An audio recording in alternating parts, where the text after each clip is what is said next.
सैयदना गौसे आज़म रहमतुल्लाह अलैह जा पंजवीह इरशाद अल्हम्दुलिल्लाहि रब्बिल आलमीन वस्सलातु वस्सलामु अला सय्यिदिल मुरसलीन अम्मा बाद फ़अऊज़ु बिल्लाहि मिनश शैतानिर रजीम बिस्मिल्लाहिर रहमानिर रहीम। सैयदना गौसे आज़म रहमतुल्लाह अलैह जा पंजवीह इरशाद नंबर 1। जिन हाज़िर ख़िदमत थींदा हुआ जॾहिं पाण याने गौस पाक मिंबर शरीफ़ ते वेही अल्हम्दुलिल्लाह चवंदा हुआ तॾहिं जिन बि संदन ख़िदमत में हाज़िर थींदा हुआ। नंबर 2। मौत वेझो आहे। के माण्हू खिलंदा रहिया हूंदा आहिनि हालांकि उन्हनि जो मौत वेझो अची चुको हूंदो आहे। ग़ुनी तालिबीन 348/1। पैदा थींदे ई अल्लाह पाक जो ज़िक्र। गौस पाक रहमतुल्लाह अलैह पैदा थींदे ई अल्लाह अल्लाह चयो। ईद जो ॾींहुं। मां त जंहिं ॾींहुं हिन दुनिया मां पंहिंजो ईमान सलामत खणी वेंदुसि मुंहिंजे लाइ त उहो ई ॾींहुं ईद हूंदो। फैज़ान गौसे आज़म सफ़ो नंबर 9। बुरे अखलाक जो इलाज। हुज़ूर गौसे पाक रहमतुल्लाह अलैह फरमाइनि था बुख ऐं उञ बर्दाश्त करण ऐं रातियुनि जो जागण आसान आहे पर बुरे अखलाक जो इलाज तमामु मुश्किल आहे। ग़ुनी तालिबीन उर्दू सफ़ो 687। इज़्ज़त ऐं करामत जो ताज। अल्लाह पाक जी सुबुह शाम फर्मा बरदारी कंदा रहो। जॾहिं तव्हां ईअं कंदा त इज़्ज़त ऐं करामत याने बुज़ुर्गी जो ताज तव्हां जे सिर ते हूंदो। सच्चाई जो दामन न छॾियो। अल्लाह पाक जी नाफ़रमानी न करणु घुरिजे ऐं सच्चाई जो दामन हथ मां न छॾणु घुरिजे। फुतुहुल ग़ैब मा क़लाइदुल जवाहिर सफ़ो 44। अक़लमंद चवण जो सबब। सरकार गौसे आज़म रहमतुल्लाह अलैह फरमाइनि था अक़लमंद खे अक़लमंद इन करे चयो वेंदो आहे जो उन जी नज़र कमनि जे अंजाम याने ईंड ते हूंदी आहे। आजिज़ी छाखे चइबो आहे? आजिज़ी उहा आहे त बानो जंहिंसां मिले उनखे पाण खां बहितर ॼाणे ऐं उहो सोचे त थी सघे थो हिन शख़्स जो अल्लाह पाक वटि मर्तबो मूंखां वधीक हुजे। क़लाइदुल जवाहिर मा फुतुहुल ग़ैब सफ़ो 129। सभु तुंहिंजो हुकुम मञींदा। मुंहिंजे पीर ऐं मुर्शिद पाक गौस पाक रहमतुल्लाह अलैह जो इरशाद आहे जॾहिं तूं अल्लाह पाक जे हुक्म जो पाबंद थी वेंदे त समूरी काइनात तुंहिंजो हुकुम मञींदी। क़लाइदुल जवाहिर मा फुतुहुल ग़ैब सफ़ो 26। मुसीबत में शिकायत न करियो। सब्र उहो आहे त मुसीबत जे वक़्तु अल्लाह पाक सां हुस्ने अदब रखे याने शिकवा न करे ऐं उन जे फ़ैसिलनि आॾो सरे तस्लीम ख़म करे छॾे। 3 ज़रूरी शयूं।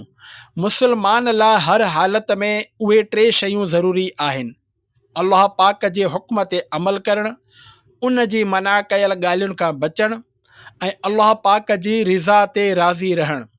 फुतुहुल ग़ैब सफ़ो 17।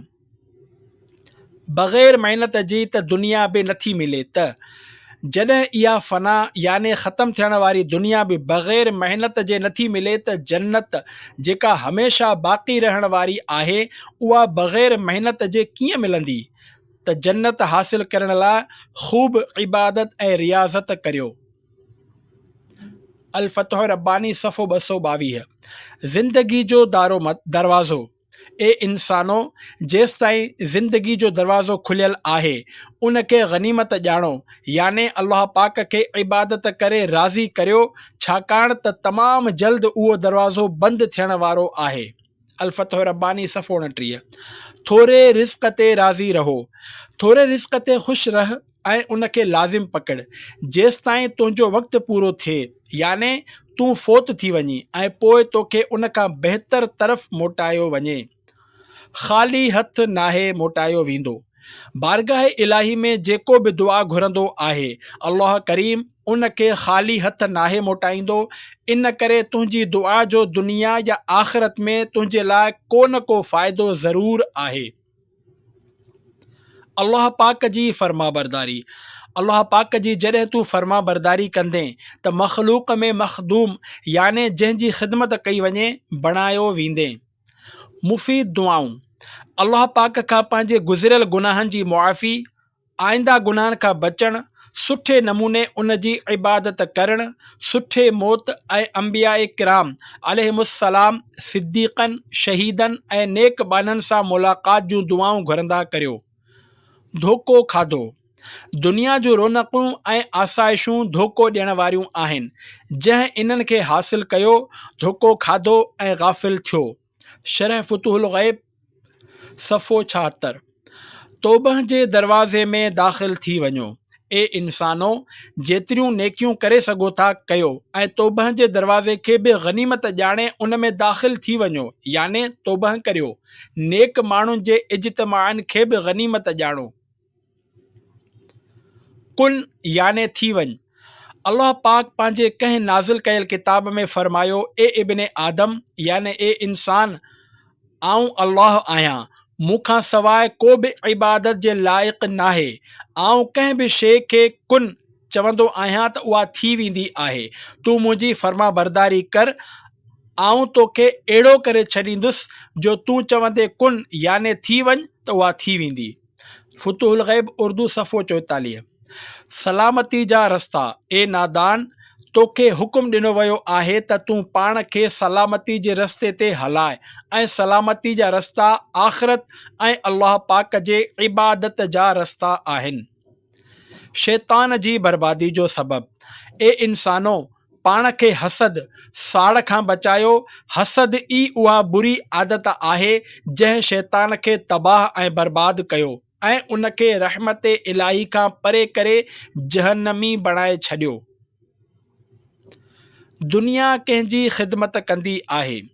अल्लाह पाक पंहिंजे नाज़िल कयल कंहिं किताब में फरमायो, ए दुनिया, जेको मुंहिंजी इताअत याने फर्मा बरदारी करे तूं उन जी ख़िदमत कर, ऐं जेको तुंहिंजी ख़िदमत करे तूं उन खे रंज ऐं मुसीबत में रख। दोस्त केरु? तुंहिंजो दोस्त उहो ई आहे जेको तोखे बुराई खां रोके। असल माल बणाए वठि। आख़िरत खे पंहिंजो असल माल बणाए वठि त तूं दुनिया ऐं आख़िरत में नफ़ो हासिल कंदे। अल फुतुहुल ग़ैब उर्दू सफ़ो 290। सल्लु अलल हबीब सल्लल्लाहु अला मुहम्मद व आलिहि व अस्हाबिहि व बारक वसल्लम।